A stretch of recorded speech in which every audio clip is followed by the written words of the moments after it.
Morning, everyone, and welcome to today's morning report on Wednesday, the 16th of December. With me, Rich Perry, market analyst at Handset Markets. It is Fed Day, and this is the day that we've been waiting for. It looks like the Fed is going to raise interest rates, pretty much what the market is moving towards anyway, and it's going to create some significant volatility this evening. We had a pretty strong day on the dollar yesterday, actually, and that intraday turnaround on against the euro, certainly, which dragged euro dollar lower, has put the traders pretty much on the front foot with this dollar move, actually, and markets look fairly positive coming into this Fed meeting now. Equity markets have rebounded. Volatility on the VIX certainly has come back quite significantly from where it was yesterday. A couple of days ago, certainly up at 26. It's now around 21. So that's a significant retracement in that move. And the significant improvement in bond yields on both the 10-year and the 2-year as well would suggest that the market is sort of fairly positive coming into this meeting, going for a rate hike, but I think the big movement is going to be seen during the press conference and also on the dot plots, where the market gets an expectation of what the Fed's outlook is for 2016 in terms of future rate hikes.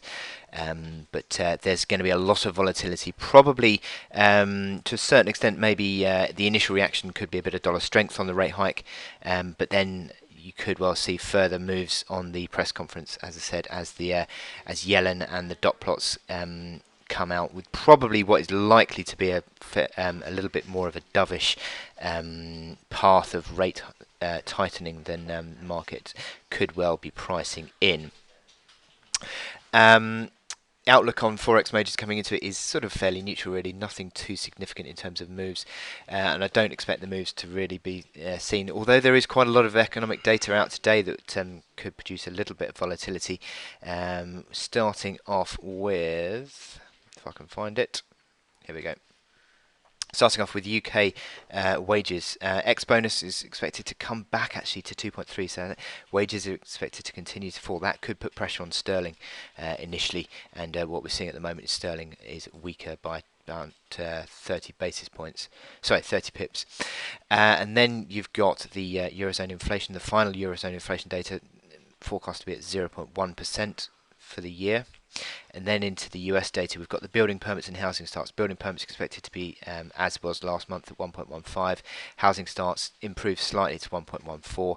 And then you've got the industrial production data, which is expected to continue to show decline in the industrial sector in the US. So recession in the US industrial sector at least is continuing, expected to be at 0.1% negative, and capacity utilization is expected to come back as well to 77.4, so that would be the lowest since early 2014 on that CAPU. But obviously the main data point that everyone's looking out for is the Fed this evening. Now, my chance of the day is silver, actually, and I think silver could well be telling us something. Certainly, with the weakness that we've seen a drop below that key support at $14. That was sort of like a trading range low, but that closed below that on several occasions now.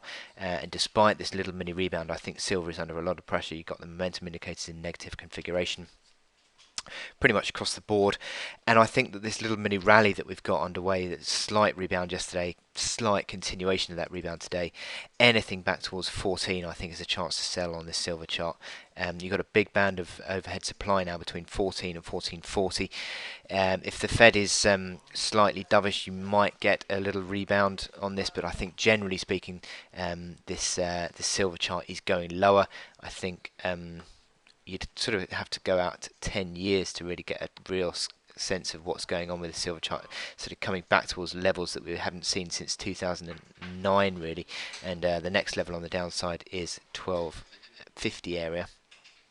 So it certainly looks as though if it does break down back below that Monday's low of 1360, that could well be seen further downside. But I'd be using this little mini rally as a chance to sell, because I think this is a bearish breakdown and it looks pretty negative across the board.